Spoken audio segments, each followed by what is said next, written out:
Ron saw a very large rock which had crosses carved on it.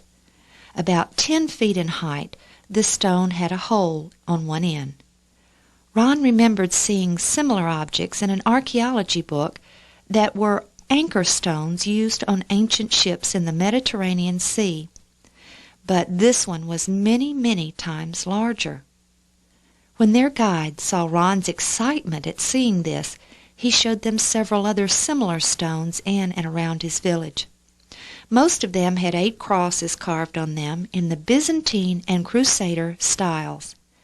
For the first time, Ron realized the possibility that the ark had used such anchors, not for anchoring the ship, but for stabilizing it and holding the nose into the oncoming waves.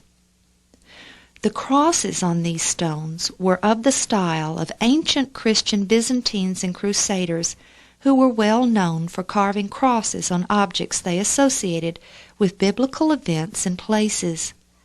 Did these early Christians connect these stones with the 8 survivors of the flood? The next day Ron and the boys again began to walk the region. This time they came upon an ancient stone house, partially collapsed. Its great age could be seen by the fact that the ground level around it had been raised several feet by eroding soil from the surrounding hills.